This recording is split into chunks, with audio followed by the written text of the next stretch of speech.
Can you hear me? Yeah, there we go. I couldn't find the All right, I'm on. way that I wanted it. He made me promise not to do any Dollar Tree commercials tonight. What? Hey, they're not a dollar anymore, it's only like $1.25. Woo. Still got the name, Dollar Tree. Is that me making the noise in the mic? How can I change that? Just shave your neck, I think. Try your shirt button. Try your shirt button.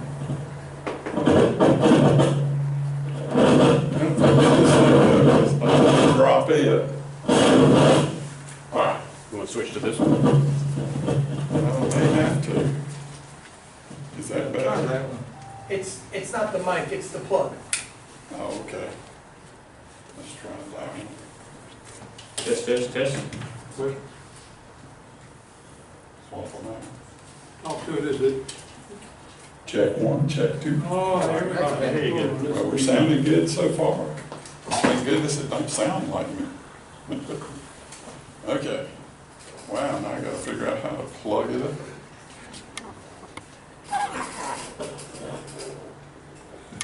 You gotta worry about the demonstrator if he can't figure out how to put the microphone on. But in the meantime, till I get it on, I am LanBrady, same one that was here, I guess in December or whatever. And I'm from the Greensboro area, not originally, but I've lived here for 38 years. So can I be counted as true Greensboro person? Yay! So I'm officially from Greensboro, because I bet nobody in this room knows where Cliffside, North Carolina is, do you? It's on the side of the cliff.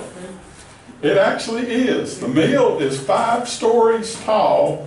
You can enter all 5 from ground level at some point. Seriously. I'm not making that up. But it was 5 full stories. And when they tore that building down, every single piece of it was used, including the 10 million handmade brick.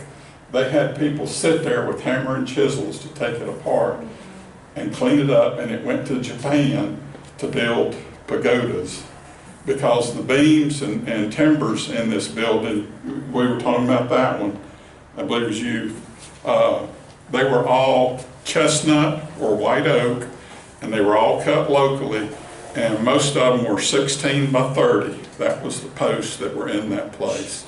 And they were 60 to 80 foot long. That tells you how big the trees were originally. I mean, it's just unbelievable. And anyhow, but you just brought back a good memory when you showed yours up there. Okay, let's get on with the demo.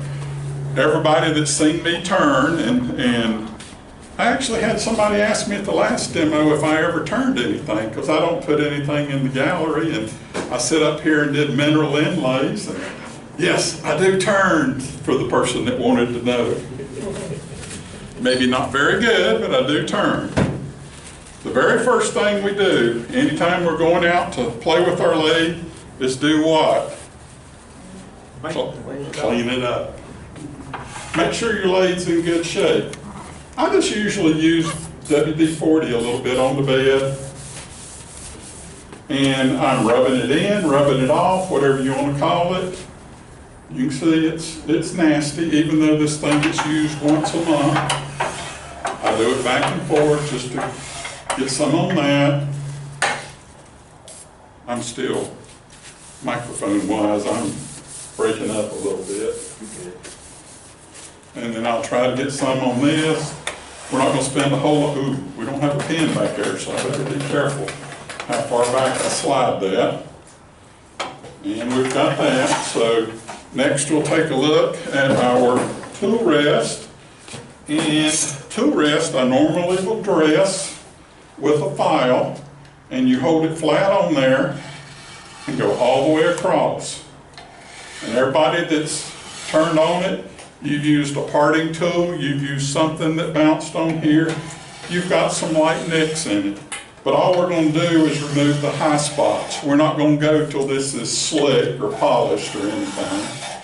We're just knocking off the high spots. And And after 20 or 30 times, it'll be back completely smooth again, so that you can put more nicks into it. But you know that when you get a nick, you're not removing metal. All you're doing is pushing it aside, so it creates a high spot and a low spot. Okay, that's pretty usable. I'm happy with that. Now, this is one thing I don't like to do, is show something that you can't buy anymore. But this is something, if you find one for sale on eBay or Facebook Marketplace or something, get one.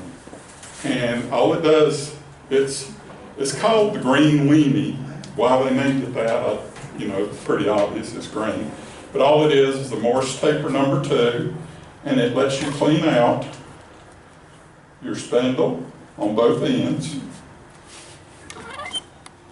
And For those of you that are not very computer savvy, be very careful when you do a search for the green weenie. yeah, Just giving you a little hint. totally understand. Some of them have never come back from that search. Yeah.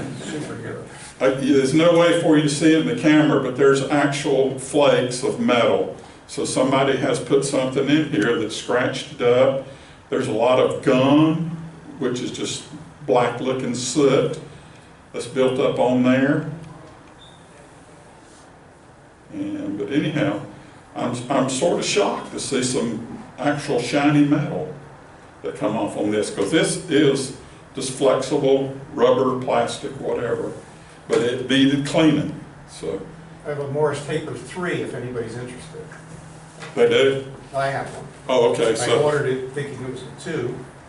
They said it was a 2, but they sent me a 3, and then when I said I needed a 2, they go, we don't have those. oh So god. they were pretty hard to find, but I have they didn't make me send it back, so I have a Morse Taper 3. So if you have a one-way lathe, Yep. you need what he's got. Still stuck on one.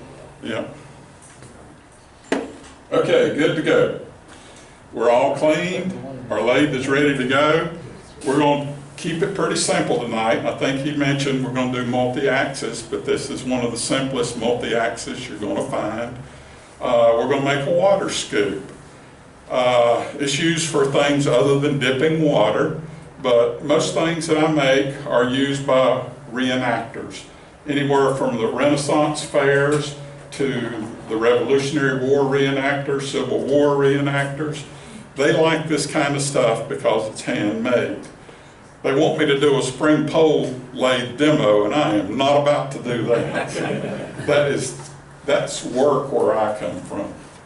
Those people that do that, more power to them, but I don't think I will. But I am going to, like I said, stick with the simplest of tools that I use tonight. I am going to use a Steb spur drive, and this is a safety center, but it's got, the teeth have been sharpened along the rim. And the center is spring loaded, so when you mount something on there, it presses it in, it don't just dig a hole into it. And that's my drive center. Live center, you've seen before. A lot of the old machines, they used a dead center that was shaped like this, and I don't like to do that because you have to continually wax it, clean it, whatever. Okay, my safety glasses. Before we get much further. Those are the secondaries, just in case they break. I was doing a demo one time and I was away from home, and the stem broke off of these safety glasses, and I was stranded because I use bifocal safety glasses.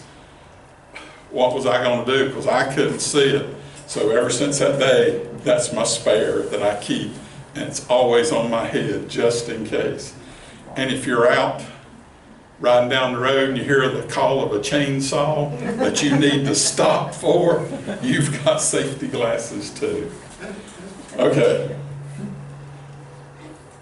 But it's definitely a bifocal. Okay. Let's make a maple one tonight. Let me show you basically what we're going to make. This is a bigger version than what we're making. And When I say multi-axis, you can see it because nothing is square on there. The divots were cut on the lathe, the crooked tail was cut on the lathe, the ball was cut on the lathe, it was hollowed on the lathe, so there's no question there was multiple axes involved in this, but they're really simple. Did you say multiple accidents? Yeah, that's been known to happen too. But it's something that I saw when I was 5 years old. And I think I've told some of you before, I was the apprentice for a wood turner when I was 5 years old, literally. That was my summer vacation with my grandparents, and Grandpa run cotton gins. And he didn't want to spend his day watching me, so he assigned me to the machinist. Believe it or not, the machine shop was considered the safest place in a cotton gin. Hard to believe, but it was. So the gentleman's name was Robert. I spent my summer following Robert around. Now, when the work I did, I was not turning. I was his sander. Robert had multiple machines set up in there. He would turn what he was going to turn. I sanded while he moved on to the next machine. But that was the apprenticeship for me. Luckily in the fall, my parents decided I needed to go to kindergarten, so that was the end of my apprenticeship. Turn that over so you can see the grip. Oh. We're not going to do the grip tonight. I can show you how to do it, but it's a nice little detail to have added on to it. But I didn't turn after that. It was 40-some years later, I started getting interested in turning again, and I wanted to know, hey, I want to make some of those scoops that Robert made 40-some years before. Well, fortunately, when I joined this club, one of the first demos that I ever saw was that man right there making a water scoop. And he made it straight handled. There was no multi-axis to it, other than he had a jig to turn it around and do that. I thought, well, that's the start of what I want. And so I started doing them. I copied what Bob was doing. But there was still something missing. And then we had a demonstrator from Virginia, Barbara Deal. She came in and then she showed us how to move stuff on the axis right there and get a different cut. And I thought, that's how that little tail was made. That's how this little thick spot right here was made. I thought, how can I add that to it? So I went home. It took me 20 tries or more before I did it. So I took Bob's scoops and I took what Barbara did. You know, I had to simplify it. My mind does not work like that lady's mind works. She is way too complicated for me. But I can make it simple and it worked like a champ. So between the two of them, I could duplicate what I had seen 40 years earlier. Now I've bored you to death. I want to point out, we've got Barbara Dill's demo recorded about 3 different times she's been here. Oh, really? Yeah. You ought to watch it, I mean, as a challenge, just to take a look at what she does, because not that you should copy what she was doing, because some of it is very complicated. But the thing about it is, she's written a book too. Yeah. And you talk about trying to figure out what she's doing. Well, you figure it out by watching it over and over and over. Yeah, you can. Now, once you take this, my mind obviously goes in different directions. So I experiment. I made a little shorty. It's the exact same thing, except it's got an extremely short handle. But it works out really good if you want to use it as a cup or whatever. And led to other things where I made Scandinavian bowls. I copied that. Same principles. And then I wanted to venture in, well, what could we make a coffee cup?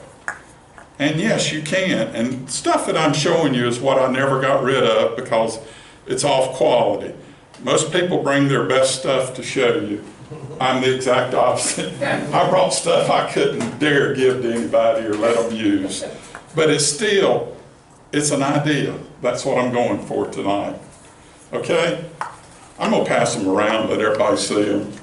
And one last I thought was pretty good I tried to copy what Mike Mahoney does on making his little coffee cups that he does carving, but I wanted to turn them. So just found a way to cut that off, you know, made 2 balls joining, cut it off, and then drilled 2 holes into it so they work. If you would, just pass them around. Thank you, Steve. And if you drop them, you're not going to hurt anything, and if you do, I'm not out anything, so don't worry about it. And there was one last one, which I didn't bring the tools to show, but I got bored with the handles sometimes, and I thought, well, let's put a spiral onto it. And I didn't want to do just a plain old barley twist, so what I did is I marked it off the 4 spaces for a barley twist, but I only routed 3 of them. And it left a great looking little twist on there. It left, you made the 3 little tiny grooves, and then one great big, it looked just like a grapevine twisted around it, instead of a manufactured barley twist. So anyhow, it's just another useless something to do when you're playing in the shop. Okay, I promise not to send any more around. Let's make something. Well, I could show you the tools that we're going to use. Believe it or not, spindle roughing gouge. This looks a little bit different than your spindle roughing gouge, I do feel sure. But if you'll look and use your imagination, it's exactly the same, it's just not curved. Doesn't have as much of a U shape. It's got more of a flat shape to it. And the reason I do this is because my great uncle was a gunsmith, and he used a tool just like this to make some of his long guns, where he had to turn stocks and things like that. So I had to copy what he was doing. And my normal spindle gouge, too, I'm putting my finger there just as a reference. I use a larger spindle gouge than what you probably use, and you've already put 2 and 2 together. This started out as a spindle roughing gouge, and I just knocked the corners off of it and made my own large spindle gouge. And not as much, but we are going to use a skew. Now, my skew, zoom out just a little bit if you would, Steve. You can see is a different shape than what you're used to seeing as a skew. The whole stock is tapered. It's relatively thin. It is rounded on bottom and on top. And this is a German design, and it works real well because other than just traditional skew techniques that you do, you can make this one an extension of your arm and use it in one hand. And that comes in real handy. It'll surprise you how often you will do that. Let's see, what else do I have? Standard Badan, and this is not, it's not square, it's a trapezoid. And I don't use it like the man that invented it used it, which he used it like a skew. I use it upside down, and to me it's the best 3/8 inch scraper you'll ever find. Because you think about it, 3/8 of an inch is a number you use a whole lot. Specifically making tenons, because the depth of your jaws are 1/2 inch and you don't want them head and bottom. So if you'll use a 3/8 inch, you've got measurement built into it already. And you've got something that you know you can measure at any one given time. And if you need to make like a 1 inch wide tenon on a leg, well, you can do it with that. Just make a couple of passes. Okay. And I will use just a standard scraper. And there's nothing there. It's just a round nose scraper. Red handled, and I can't advertise for Harbor Freight. So I didn't make any promises about Harbor Freight. This came out of their set. They're a professional set. And the reason I bring it up because they're closing out their professional set right now. They've got them on sale for half price. Those 8 tools are $45. And if you get the 15% coupon, $39 for 8 turning tools. Now, the purists in this room who think Doug Thompson is absolutely the only option that you can get on the face of this earth, are screaming inside right now. They can't stand that I said that. And I somewhat agree with them. Thompson are better tools. These are good till you get the experience under your belt. If you're gonna have to learn how to sharpen, how to use, or whatever, nothing better on earth than to have something like this. And the only difference I see is I did have to tune them up, and you can't see it, but I did polish the surfaces on the tools that I got like this, and which Thompsons are polished already. I'm assuming it is high-speed steel. It definitely is high-speed steel, and it's thicker metal too, so they're good tools. Get the red handled ones, don't get the blonde handled ones. I don't know that they're on sale, but you can't beat it for $45, a set of 8 of these right here. This one has been in my toolkit for nearly 20 years now. So it's been everywhere, it's been beat and banged, and it's still working just fine. I priced a 1-inch round nose scraper from Thompson a couple of months ago. Yeah, No handle, $175. yeah. And this one's $6. So, I've already made it clear, I love good, great quality tools, and when that one wears out, it'll be replaced with a Thompson or something similar. But until that point, that one meets my needs. Another tool that I use, and everybody knows their depth for drilling, and all I did was buy a chuck, a drill chuck that from the place I'm not allowed to say. No, this came from Harbor Freight actually. And that's all it is a chuck. It's a 1/2-inch chuck. And all I did was take one of my handles that I made, because everybody likes to make their own handles, and I just drilled the hole, and I think it's 3/8 inch fine, this thread that threads into that chuck. This is a handy little tool if you just want to make one for yourself, because you can use this as a turning tool handle, and you can fit multiple size tools in there. So, great option. I use it for my drill. Okay, I think I've worn myself out. No, got one more. Well, we'll do that when we get to it. Okay, let's start something, because everybody wants to see shavings on the floor. Okay, we're going to do just like everybody else will do.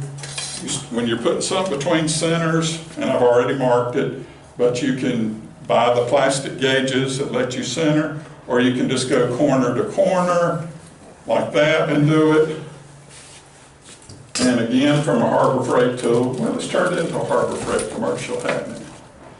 Okay, I will use, this is a machinist punch, but it works great on your wood also. It just does a little spring-loaded punch into it.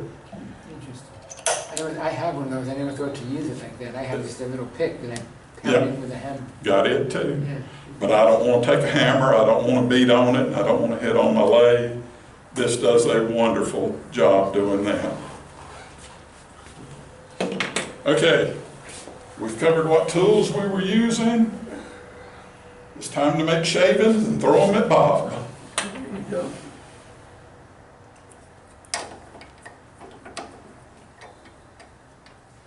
And see, the holes are there. You can see weight-wise though, the wood is not centered at all. Well, I'm not going to worry about it because the size of my scoop is not that critical. This is a piece I've had in the shed for quite a few years, probably 8 to 10 years.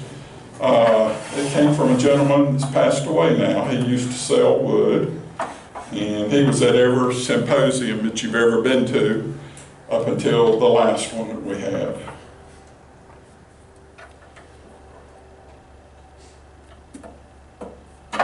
Okay, line it up, make sure it's clear, lock it in place, and if you're wanting to make sure that you're as straight as possible, all you have to do is sight through across the tool rest with one eye and make it match the line on the bed down in there.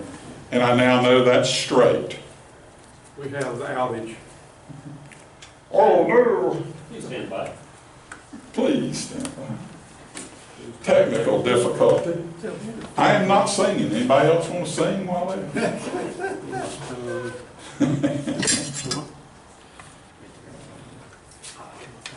Normally when something goes wrong or whatever, hey, I'm back. There we go. Back on there. Whatever you did, just fixed it. Whatever you did, remember. Yeah, we're still good.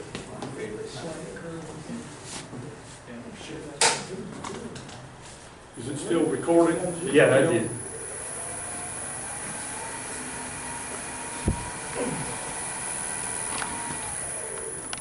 Okay. You know, when they come back from commercial break, they always do a quick review of where they were at. So we got the wood all lined up. It's between centers. It's just a hair off balance. We're good to go. I reset the lathe after I... What kind of wood is that? It looks really good. It's ambrosia maple.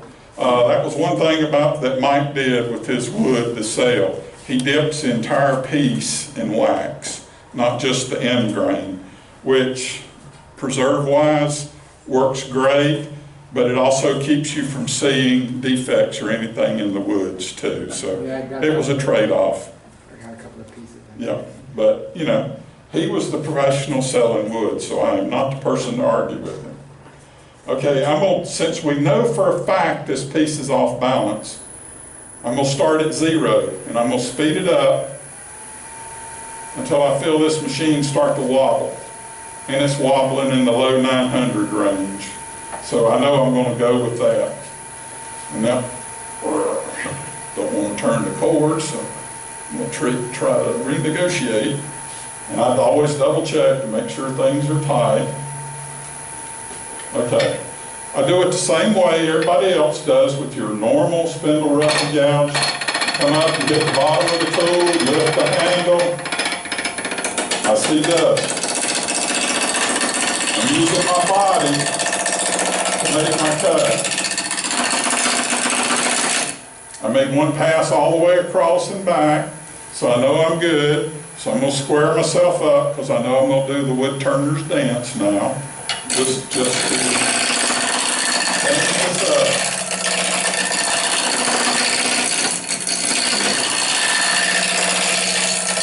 And you'll see roughing it. I've got my fingers weighting it down on the tool rest, and I've got 2 fingers up in the air. That's protecting my face a little bit. And the purist in the room, I know you're saying, put a face mask on. I'm not going to. I do believe in protecting my eyes, but I'm a very claustrophobic person. The face shield for me is disastrous.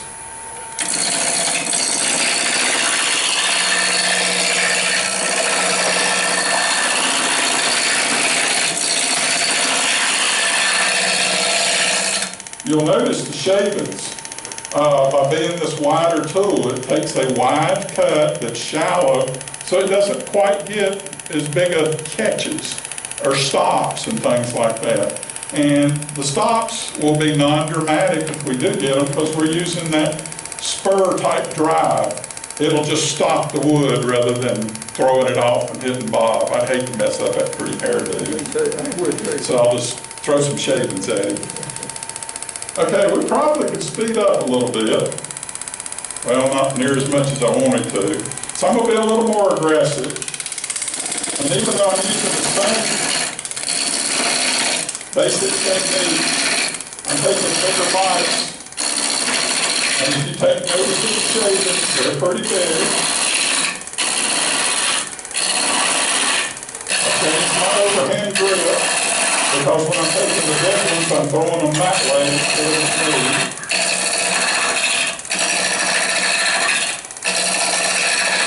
Okay, I've got all my weight to my left foot, so I need to stop, spread out.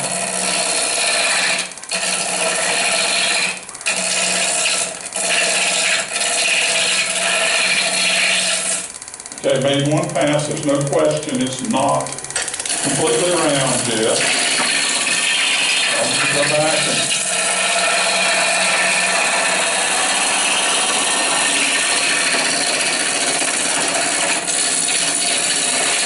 and I hope some of you are watching the shaving, because We all know how to put the tool on top of it to make sure it's round. But if you'll also notice with this particular tool, the shavings make little wheels and they'll roll off of the lathe once it gets completely round.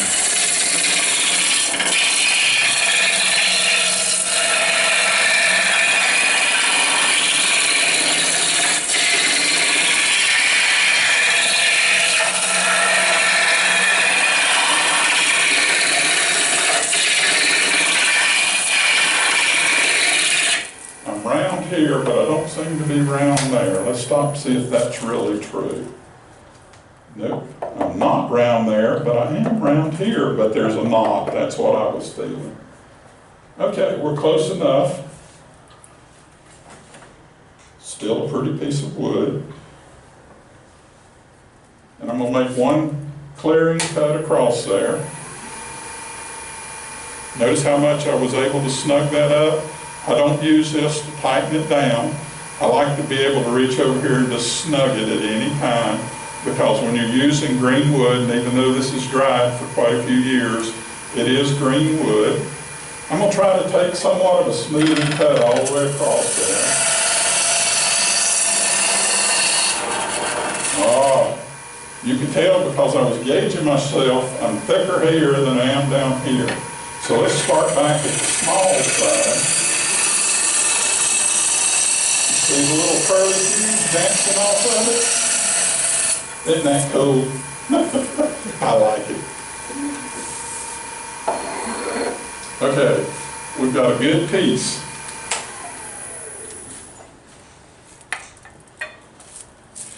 Now, oops, I forgot to get out my dividers, didn't I? Lan, Yes, sir. most of the time you did that by moving full length along your piece. Yeah. But for a little while there, you were taking bites off the end and taking one and then another and then Yeah. another and then another. Call. Is there any particular reason why you do one over the other? I get lazy sometimes, and that way I don't have to move. I just sort of have to flip my wrist. It takes a much bigger bite and it digs deeper, so I can get across there rather than spending the next 20 minutes just doing the dance. Because if I get aggressive enough to move it, and I can with this particular tool, but it's just easier for me to take the bites when I'm roughing like that. When I want to do a smoothing cut, all the way from one end to the other is the way to go. Sure. Because anybody can take a look at that. This particular piece of wood right now, if we were sanding that, starting with 120, maybe 180, you would be good to go straight off of the spindle roughing gouge. In my book, that's pretty good.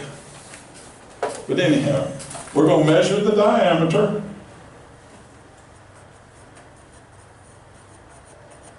Okay, we got it. I didn't have to adjust anything because I didn't move any metal. I'm going to lay it on here and I'm going to make 2 marks. But can you see those? I didn't bring a pencil, I don't think. I've got a magic marker. Let's see if that works.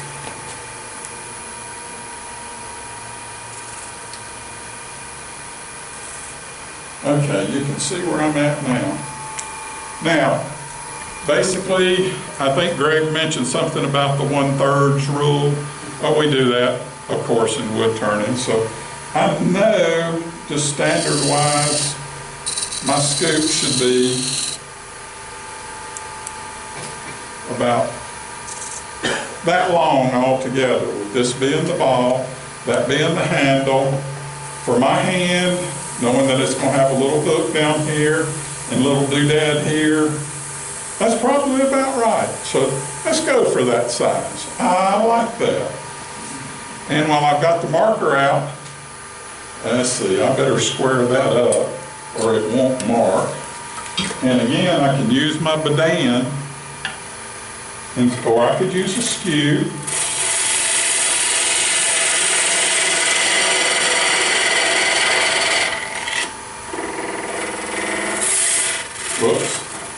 slipped a little.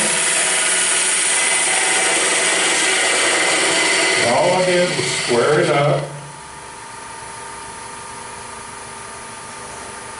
I maybe squared too much. So anyhow, we're still gonna go with it. Okay, where did I put my marker? Right here. If you put it back the same place every time, you can find it. Okay, I'm just putting a mark there. Right now, that's an arbitrary mark. I just wanted it on there. And as I secretly move stuff off of the bed of the lathe while you're not looking, right, Bob? Okay. No, you didn't. It never was there. Okay, I've made my marks. We know where the ball's at. And my Dan, I'm going to pick it back up. And now I'm going to mark out some things to start with.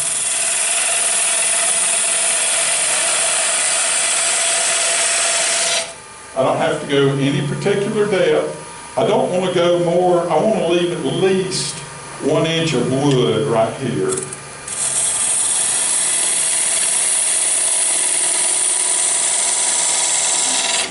So it's not critical how much I do, like I said, just at least 1 inch.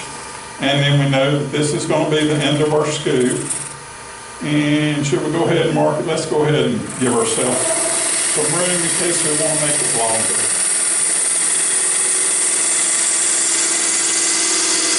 And all I'm doing is setting up my parameters to work from. And I've got plenty of room there, so I can make that a little smaller. That's still 1 1/4 to 1.5 inches.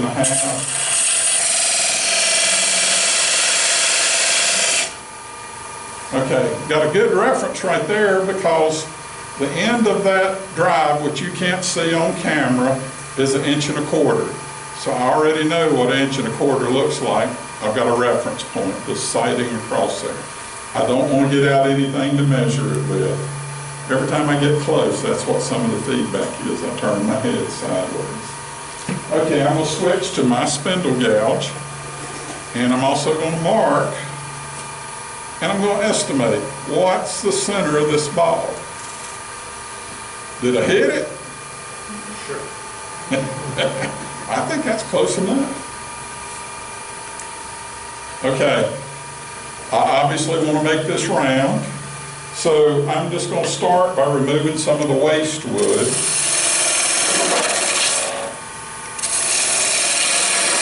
So even though I'm making roughing cuts, I'm still trying to start my rounding just a little bit, just so that I get the feel, and it's making nice long shavings.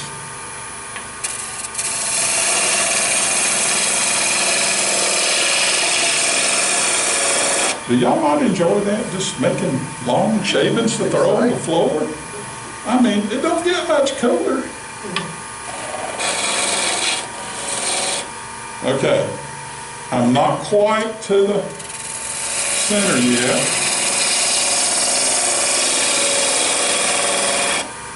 But it's looking fairly round. Bless you, whoever sneezed.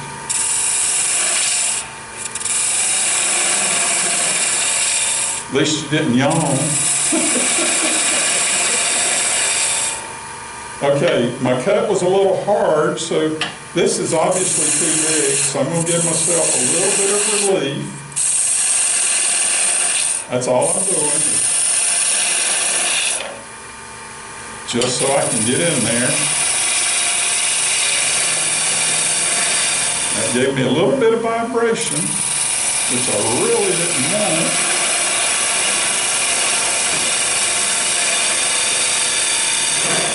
But it's still turning fairly round. Maybe my eyesight's that bad, but it's looking pretty good.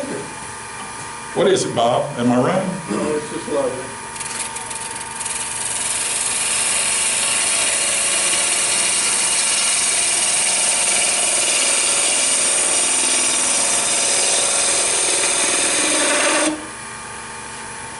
Oh, it ceased being round. It's more of an ellipse now. If I cover that up, nobody will know it. Oh man, after all that good work, bragged on myself, and then it looks like an ellipse now. You make it an ellipse, you can use the sharp end to focus the water into your mouth. Had an ellipse yesterday. Neither one of you better give up your day job. We only have a partial ellipse here. That's right.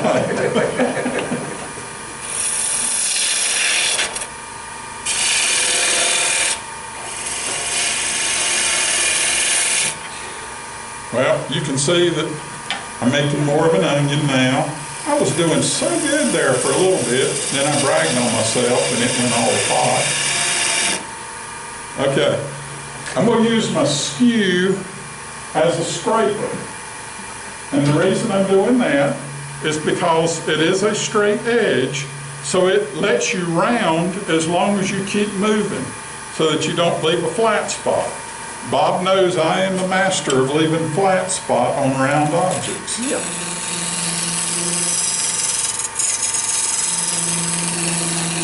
We had an instructor in our class that she was such a good artist, she could tell anything, and I could not see the flat spots. And she would spot mine just instantly. And she was right every time. But this skew works similar to a negative rake scraper, of which I don't have. And the floor's getting slick, so it's piling up a little too much. So I'm just trying to, and if you don't get it completely round, don't worry about it. Just do try to get your flat spots out of your curve.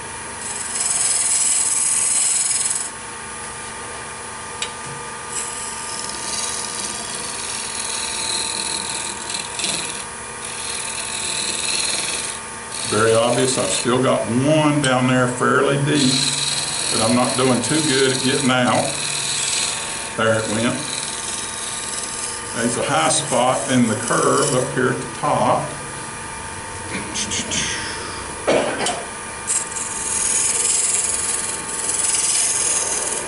Okay, I'm not going to spend all day doing that. Now, this is one thing that you do sand as you go, because once you move it off axis, you never have a smooth surface to come back to.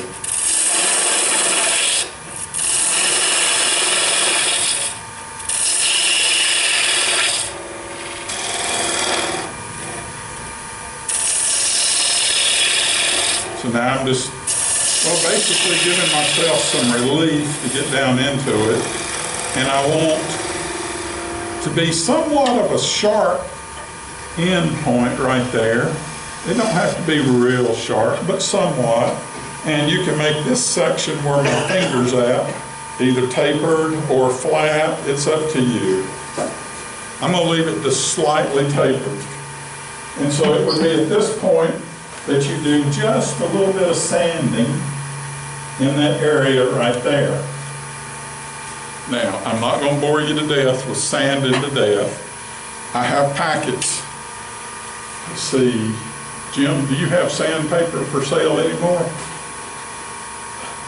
I think it was 12 or 13 years ago, I bought the full set of packets here, and I cut them all into 2.5-inch squares and been using off of them ever since. $8 a pop. This is some of the best sandpaper I've ever seen. We organized them into the correct taper of grits so that you can build upon them. And just quick lesson, everybody knows how to choose their grits, because you used to, back in the 70s, you could buy coarse, medium, and fine. And then they came out with the actual grits that they gave to you, and they all told you don't skip grits. It'll mess your work up. Well, that's when they started making, in between the grits, grits.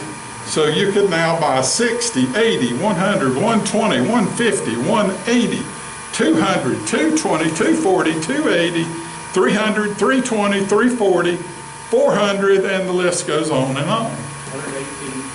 118. The secret is one grit to the next is 50% more than what you had before. So if what you're going to start with is 80 grit, the next one you need to go to is 80 plus half of that, 40, so it'd be 120. So let's do the same thing again. 120 and 60 would be 180. 180 and 90 would be, what, 240? 270? Okay, I used 240, so I backed up a little bit, and on and on and on. So, but I use 80, 120, 180, 220, 320, 400. Magically, it's what we got, isn't it? Something like that. Yeah, that's the very same thing. I'm not going to bore you to death with sanding, but I have my packet that starts with the 80, 120, 180, and I try to keep them in order, but I'm going to do just the 80 as far as sanding, because I just heard it don't sound good on the microphone even. And all I'm sanding is the ball and that little part, whatever you call it, the start of the neck, whatever. Okay, but obviously the 120 would be next. We would just keep progressing through, and once I get through with those, and since this is a tool that will be used and will make contact with your insides, we don't want to get aggressive and use odd finishes or anything, because everybody's going to debate it with you. That's not a food safe finish. So I can't argue with them, because food safe in this country just means you paid $20,000 to the FDA and provided them the research, and they certify that they agree with what you just said. That's pretty expensive to somebody that may sell 3 bottles in a year. So you're not going to do that. So what I use just on stuff like this is a mixture of candle wax and mineral oil. What kind of candle is Used paraffin. Yeah, because I went to Hobby Lobby and I got a bag of chips. If you've got paraffin or beeswax, that's fine. Carnauba's a little too hard for doing this. Beeswax is perfect because people like Steve have an endless supply of it. And candle wax, Bob Moffett has an endless supply. I bought a big 3-pound thing that still has it. Yeah, I just mix it with mineral. So this stuff works really good, and it makes your hands baby soft at the same time. Is that just candle wax? That's all it is? That's all it is candle wax and mineral oil.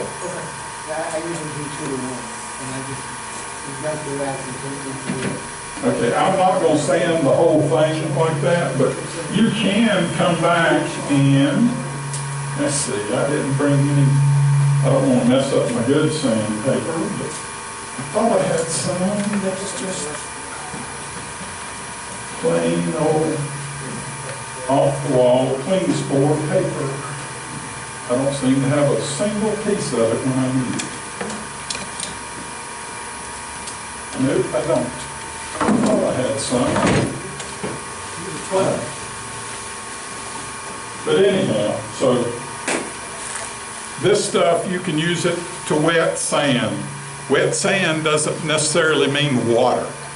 You can wet sand with the wax and the mineral oil as well. So like I said, all I did was touch it with 80 grit, and I'm just going to stop it so you can take a quick look at it. Looks pretty dang good, just like that.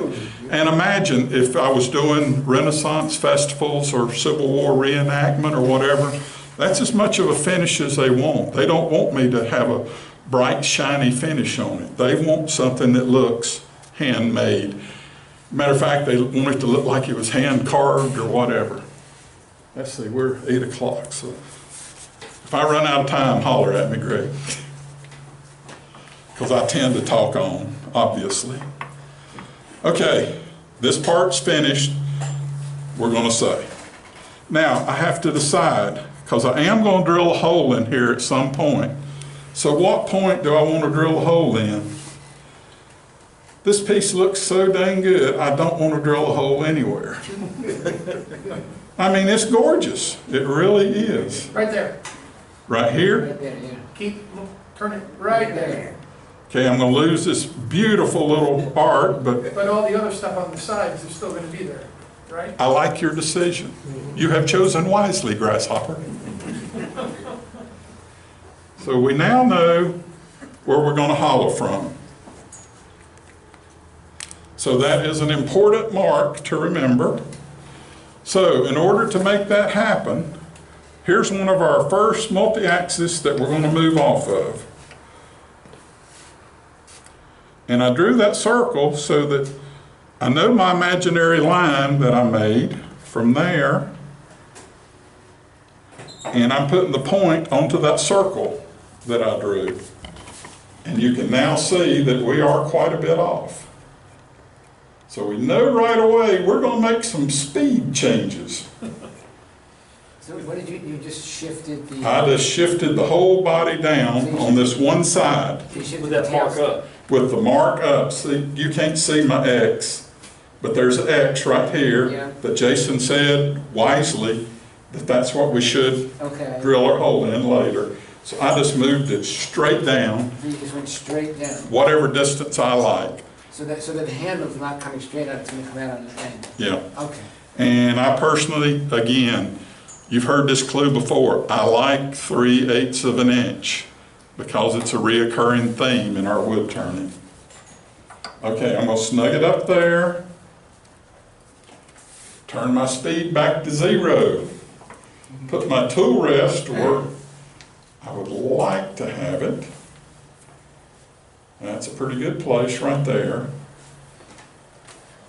Okay, you can see the whole thing's wobbling, and we're ready to start.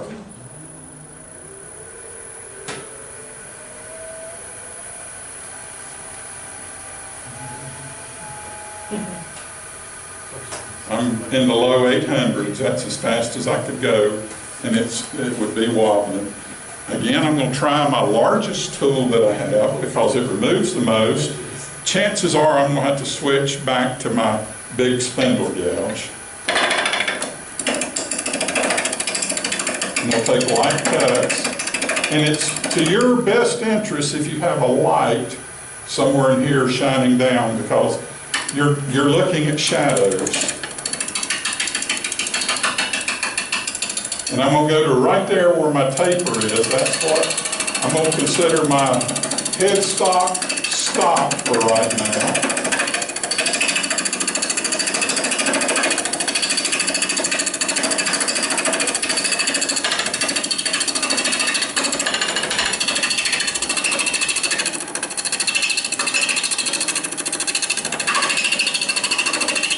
And remember where we made that cut, all I did was knock some off here so that it wasn't hitting me. Now I'm going to consider this, which is the end of my scoop. And me standing behind it, you can probably look through and see it on that green background. There's a ghost image and then there's a wood image that you're seeing. We need to remove the entire ghost image between my two fingers right there.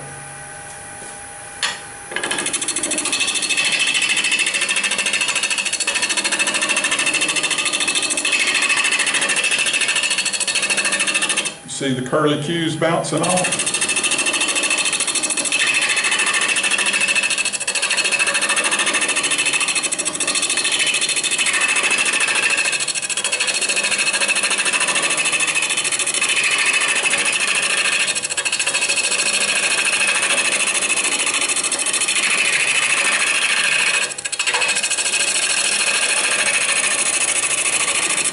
This takes so long, I normally ask the audience if somebody will tell a joke, but Bob got to volunteering to tell jokes, and he tells such bad jokes. I just quit asking.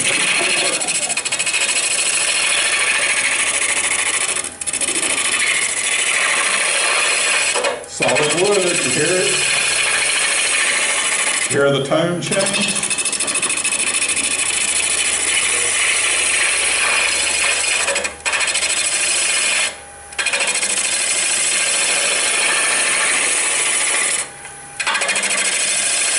I'm going to make several of my cuts from the headstock towards the tailstock.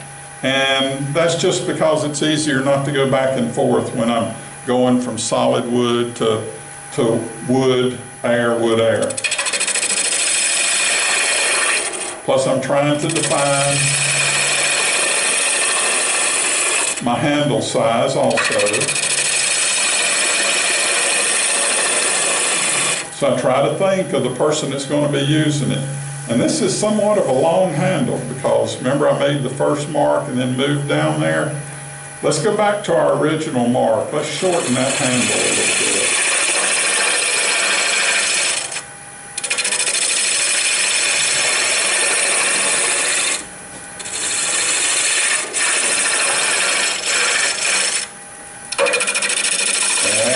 That was the cut I didn't like. It wasn't smooth.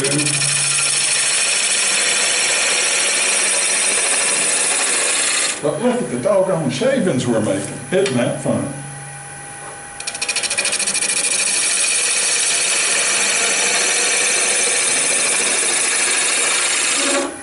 I like those.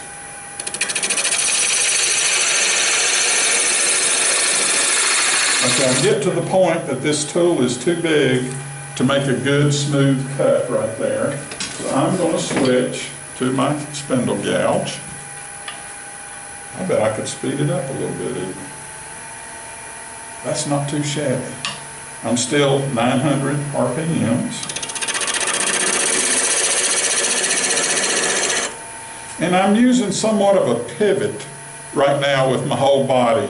I'm anchoring it, my wrist on the bed, on the back side of course, and just using my body to create the curve there. That didn't work. Just take a bigger bite. Let's do that again.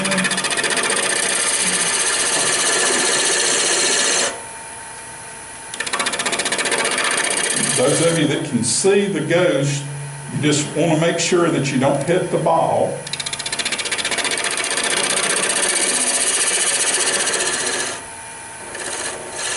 But that's a fairly decent curve up to that point.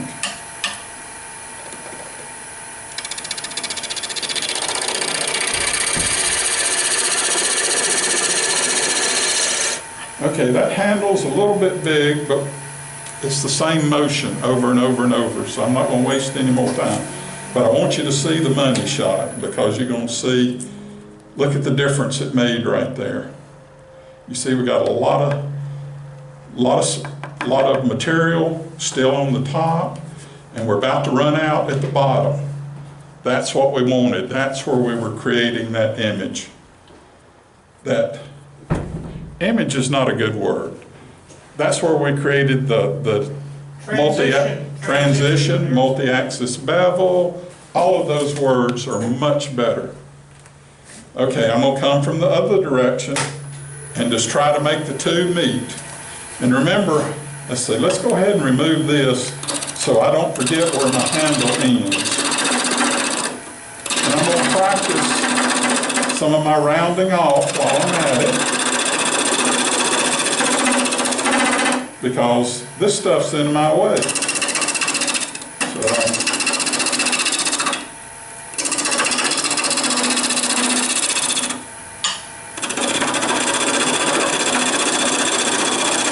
Now I am cutting a lot of air. Matter of fact, I'm cutting nothing but air wood, air wood, air wood up to that point. I want it to end right there. So let's go the other way. Make it start meeting up there. Did you hear it hit my tool, this waste wood over here?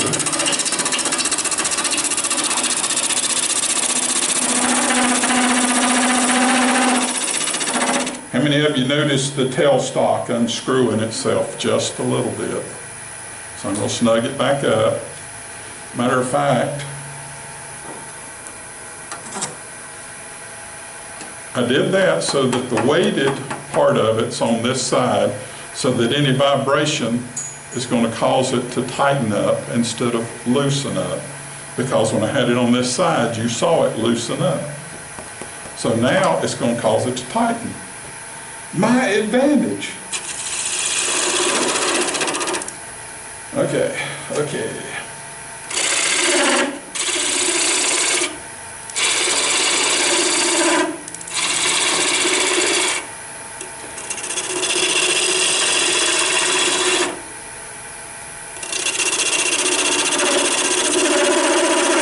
Right there's where I'm wanting it to end. That's what I originally drew up. So let's keep removing stock.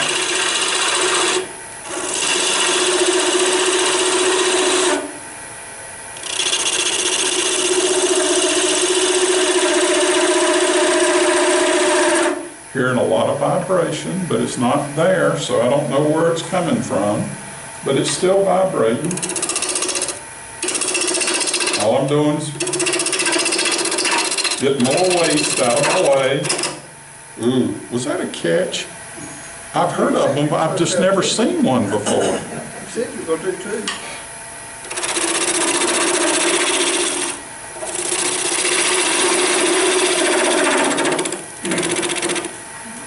I suppose you're gonna tell us she's also never joined the funnel club. With the same truthfulness I said that, sure.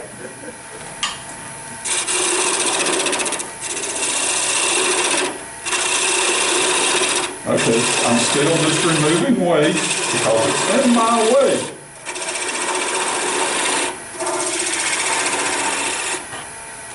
Okay, we're still hitting airwood up here at the top, which I'm trying to get it down to solid stock. I'm going to try and get my angle because I'm trying to make the backside of it curve. I don't like flat spots.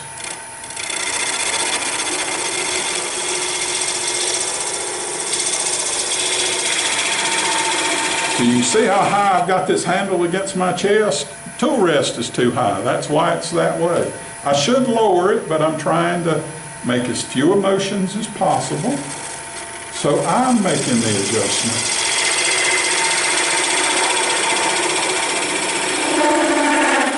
Aha. Still getting that vibration. Don't want to go too far. This has been a good solid wood, so I can go down, say, 1/2 inch thickness there left on it without too much trouble. You don't have to move your axis again? Yes. You will? Yep. Okay. I'm liking what that's looking like, so now I'm going to assume this is my handle diameter, so I've got to take this down to where it meets. I want this to be a nice curve feeding into it. So I'm going to get it. That looks pretty good right there. There's still a little bit of bounce in there, so that's obviously not wood all the way. Ooh, almost got a catch on that one. It's round, so all I've got to do is get this handle, and if I would use a shorter tool rest to where I could get in there, it would be better.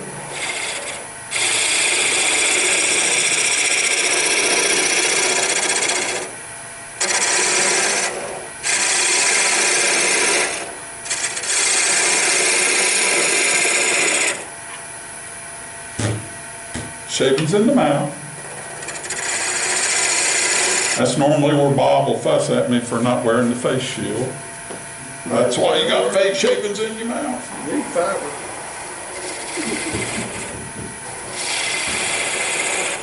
Now, Bob and I turn together on Thursdays and Fridays over at Chapel Hill in the club. We can come in there and have a good time, turn in, make fun of other people or each other, and whatever. So.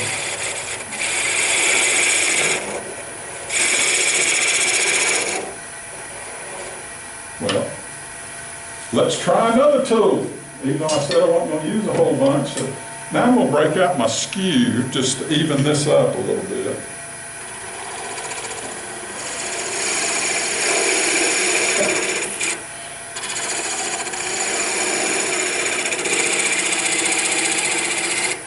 makes it look a whole lot better, don't it? That's where you're supposed to agree with me. Yeah, it does. Still gonna have to come back and blend it in perfectly together. Maybe a belt sander. Belt sander. It's a fault. Okay, we're trying to make a fine cut, which I didn't. I made an almost catch.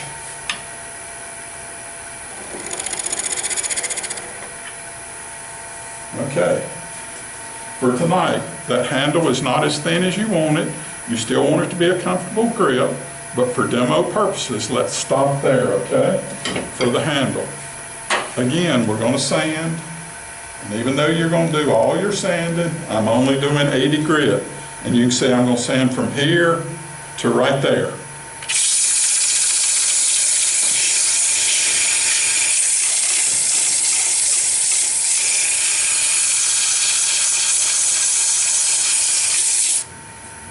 And yes, my finger got hot. I was being overly aggressive with my sanding.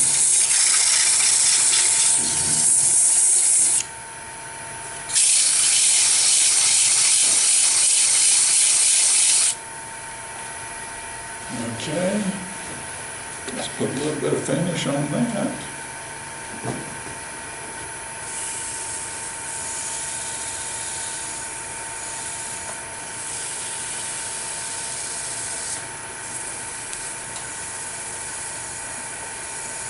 Now, I don't know how many of you have ever watched Carl Jacobson turning on YouTube. Back before Carl got rich and famous as a wood turner and all, he used to turn on an old beat-up Delta lathe. He made some of the greatest training videos back then, and he's taken them all down. I don't know why he wants you to get used to his new stuff, but his original stuff was wonderful for training. Probably sponsored by a new tool company. I mean, I know he is, that's true, but I don't know why he would take them, all the old stuff down like And he's not that. using their tools. Still, It's stupid, I agree, but me as a consumer, I'm missing out on a lot of good education because he talked through everything and he did such wonderful, limited amount of tools turning in anybody. They were all really good. Now let's stop and take a look at it. Well, it's not bad. I don't like, apparently I didn't get enough of an angle to cut that off. So I'm obviously going to have to, we got our X marks the spot right here. Let's go back to our original mark. Just move it back up. Whoops.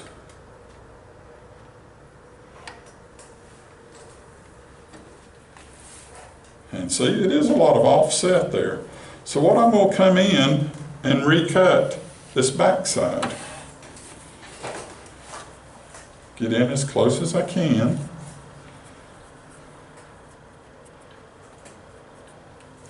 I'm happy with that.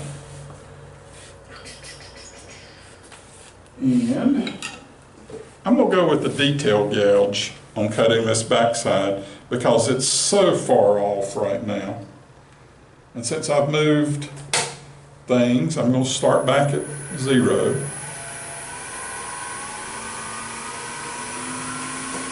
Wow.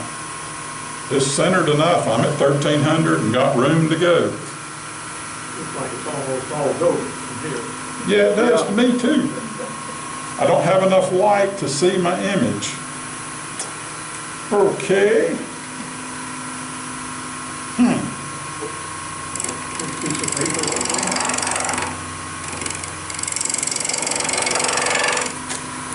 Oh man, shine from up down. Steve, lay this on them. That help? Let's Probably see. not, but maybe.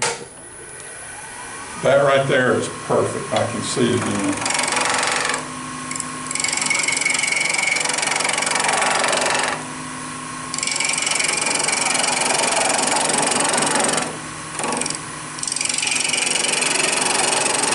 sorry, Steve. That's probably the last cut I could make on it. And it just dawned on me, I forgot to bring a saw, so I maybe not be able to cut this off from that angle. Yes, that did exactly what I wanted. Now I've got an angle there. That's what I wanted. Thank goodness I stopped, because I was going to run out of wood before I got through it because I couldn't see it. Okay, we're going to break that off, which you shouldn't do, but if I'd had enough light, Hold this up for everybody. So, yeah, it would have looked a little more dainty. Thank you, Steve, I appreciate that. Now I'm ready to cut this off. And you can see, even though I'm on that original axis, there is some wobble, so even though this was dry wood, it has moved.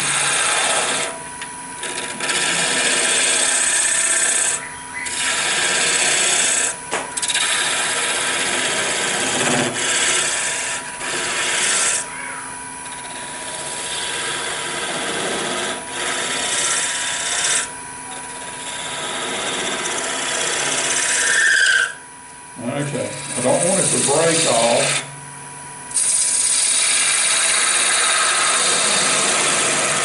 If you have a saw, this is the perfect time to use it.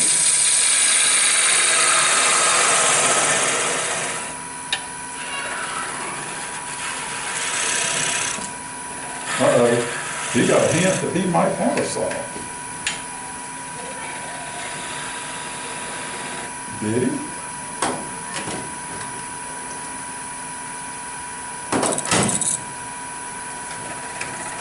Don't worry about it, Steve, if you don't see it. I'm going to break it on the back side. Like I said, it is a demo piece. I'm going to go ahead and try to cut through on this side.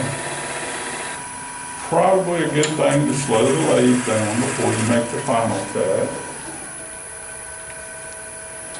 And we'll actually loosen up on that so that if it does do any sort of compression, it won't explode.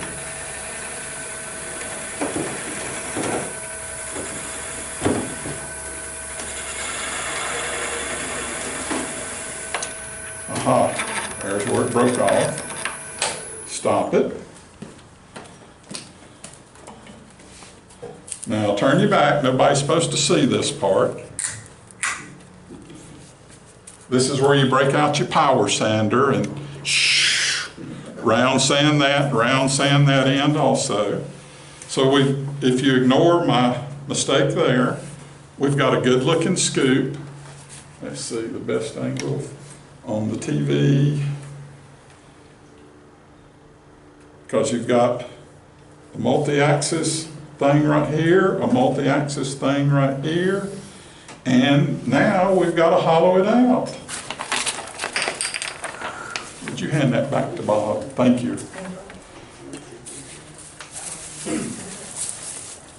Okay, I used to use PVC pipe to mount this in. I had a jig that fit right on there, and knockout bar. Shoot you into your gouge. Do what? Let's see. There it is in the box.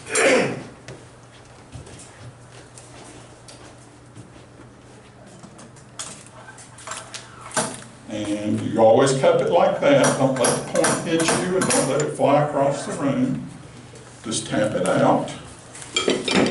And of course, self-ejecting on this end. And if necessary, you can use your knockout bar there, but hopefully it's not necessary.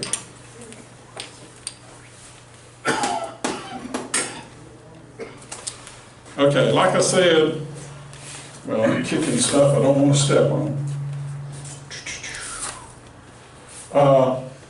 I used PVC pipe as my chuck to mount it in multi-axis.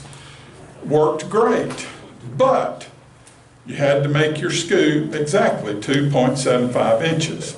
or 2.5 inches, or 2.25. Those were your only options. Well, I didn't like that, so I kept looking,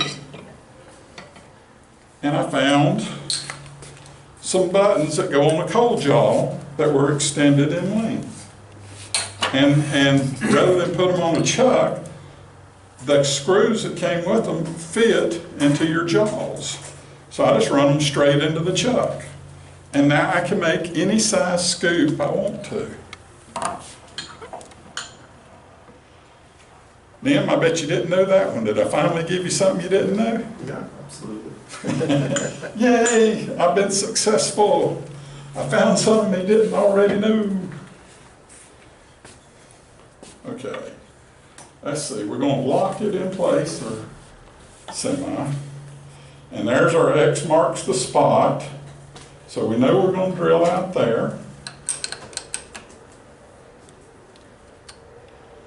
And I am using Tommy bar jaws, or Tommy bar chuck. And I've got my X pointing straight up.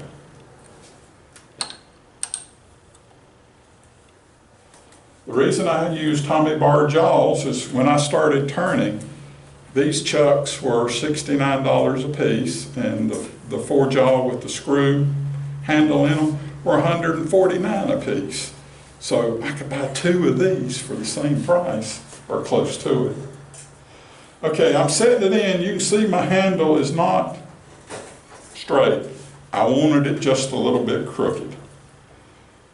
Just, again, I'm adding another axis to it. I don't want to tighten it up too much because these are just aluminum with a rubber coating on them. And very obvious, you can't turn like this. Well, turn it off. Prove it. Just turn the dial all the way up and turn it on. Okay, we're in good shape there. Now, remember the drill that we had.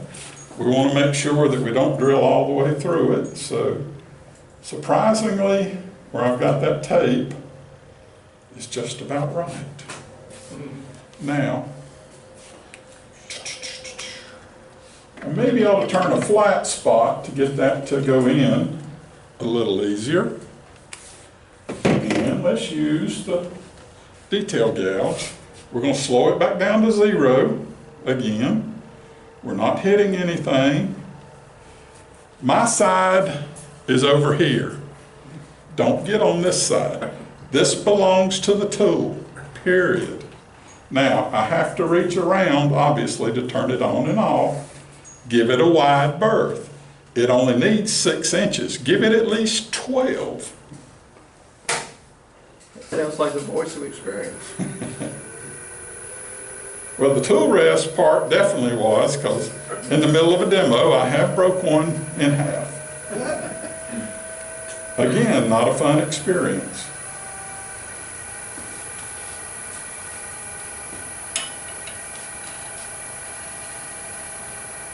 Well, there we go. I knew I couldn't get a nibble. Okay, we've got a dimple. That's 800 RPMs. And to drill a hole, I want to be less than 500, and there's 480. Good enough. Let's go with that. It's a ghosting effect. You don't see it there, but you see the ghosting effect is pretty cool. Is everything tight? I don't want to take any chances. So you use this instead of like a Jacob's chuck? I do. What do you mean like? It is a Jacob's chuck. I have one mounted in my town stuff. You can do it. But, yeah, probably be better than tonight to have done that.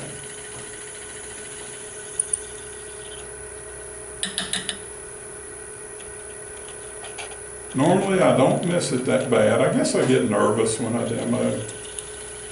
Just out of curiosity, why would you not do that with the tail stuff? Showboating. That's the only answer I've got for you. No, I don't normally have that much problem. It's usually right on it. But it's like anybody else. I made a tool. I want you to see how great I am. Okay, deep enough for tonight.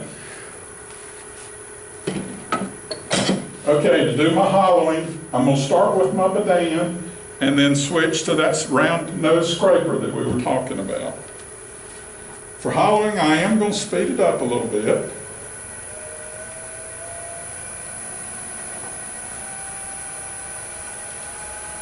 We're getting close to 800. Let's not go any more than that. And you can see I'm way low. So we got to start back at 0 because I'm raising the tool rest.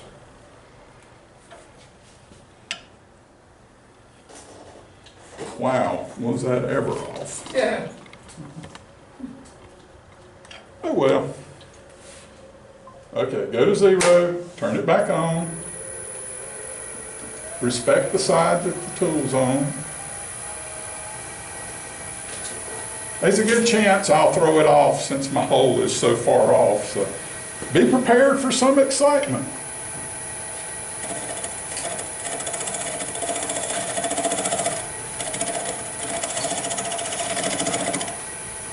Your tool is moving. Something is. Yeah, look at there. That's not in there. It slipped completely. That's why the hole was not at center. At least that's what I'm going to go with. Look at the hole. It's all the way around there. So, well, not much for bragging on my successful story of using these chucks, is it? Let's start again. See what I did wrong. Never should spin your chuck on, but I just did. Because something slipped tremendously. And I scarred the side of our piece. That's why they invented the 60 grit turning tool. Okay, we've got our X pretty well back at center. I'm going to go tighter than I should be going. But obviously I just didn't. Oh, there was a catch in there for some reason. That feels good. Well, Is the finish on the ball slippery? I'm sure it is somewhat, but I would love to blame other things, but I think it was just me not tightening it up enough. I think it's the eclipse. There's all kinds of things I would like to blame. That hits it, so that's not a good spot to be in. And see, there's a point where it's too much of an angle. Probably is there, but whew, that hole is way off. Let's try it. Nothing like a challenge, is there? What do you say? Third party public. Glad you were flying nail. Third party public. Got any face shields in the store? Yeah, really. What did you say? Okay, What did you say? Public public challenge? I don't like that at all, because that's into my territory. Well, I'm blowing way too much time now.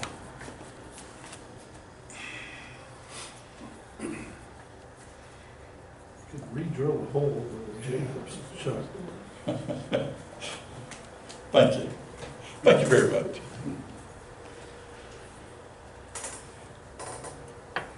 Glenn, have you ever drilled the hole with a spindle gouge? I'm not real good at it, but I've tried. Jim will come do it for you. Yeah. That feels good. What do you say we try it again, y'all? No. Go for it. Oh, okay. Let's see, go back to 0.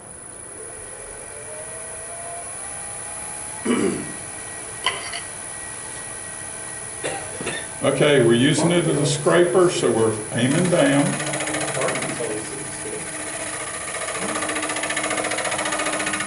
This is terrible because without that hole in the center,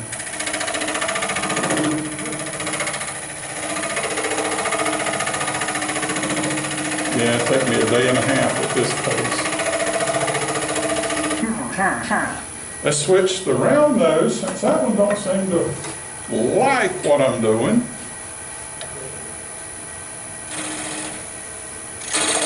This one ain't fond of it either. Something slipped again, didn't it? It's still in place. That hole being so far off.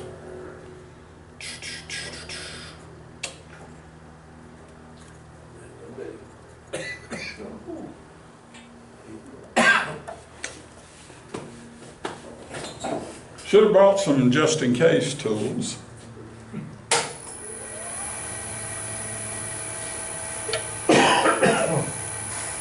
Tell you what, I'm going to raise it just a little bit and change my angle down more.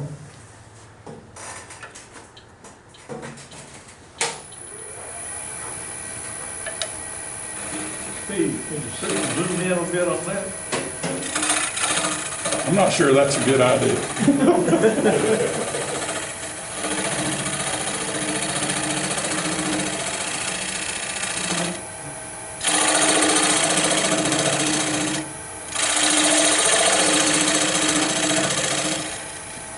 Oh my goodness.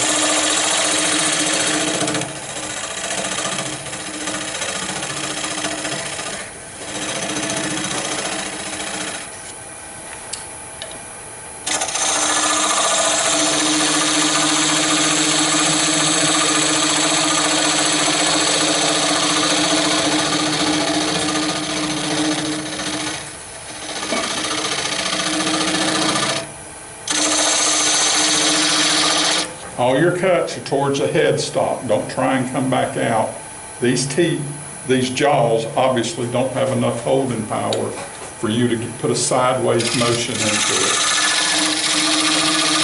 You can hear the vibration.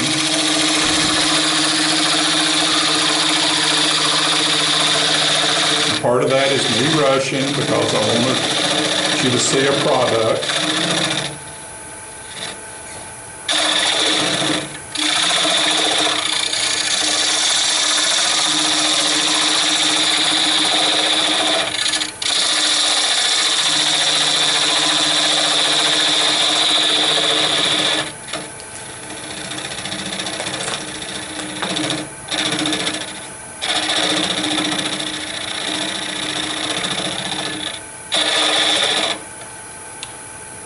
I'm starting to put a death grip on it, and you never should do that. Notice how, even though I'm resting my arm on the tool rest, I'm being real careful not to let it get on the other side.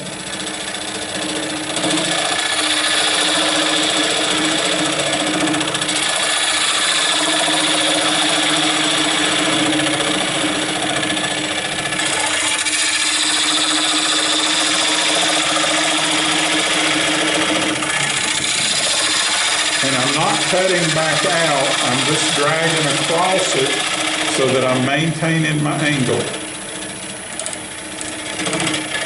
I hit the hole there, that's what that bounce was. It's off to the side.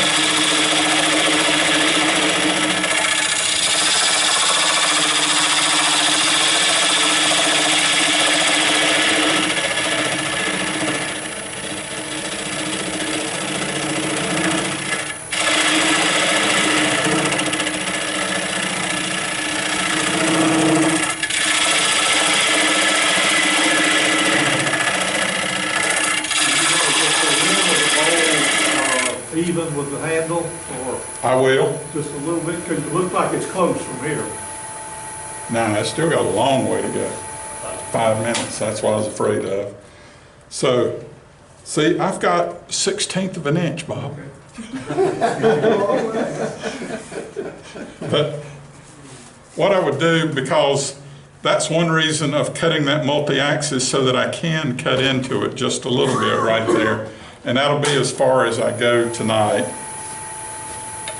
So I am going to try and just blend that curve into it.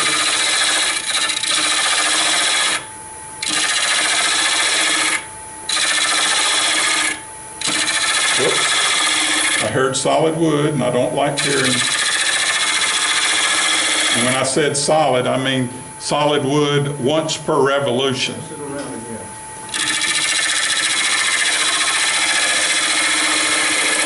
And I'm gonna go just a little further out because I want to see how dramatic you can get in that part of it.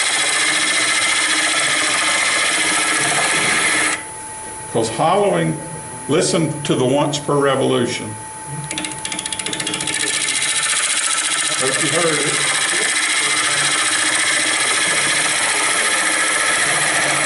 Okay, now all you would do is establish your rim and hollow it out. And the part I really wanted you to see is see how overcutting into that multi-axis that I left on there. Can you really tell it or not? Okay, but you can do that and it just invites a very dramatic curve into it. Now, I would square it off with the rim and then continue hollowing from that point on. Okay, and you don't need to see any more of that. We are out of time. I'm sorry I wasted so much time there because I'd like to have done it. But I think you've got the gist of what we're doing. I think everybody in this room can go home and make one of these because they're not that hard. If I come this close to doing it, I know you can do it. You just have to make a tool or two. Yeah, well. Like that thing, or your Well, I PVC mean, pipe. yeah, that's it. PVC pipe is the best way to start, but you're limited on sizes. Well, you can fudge that a little bit by cutting slices, Oh, yeah, so, and put a clamp around it. but not much, not Oh, not much. But, okay, sorry I Thank you. took so No, long. thank you. All right, well, thank you guys for coming. If everybody could help us clean up and put away, that would be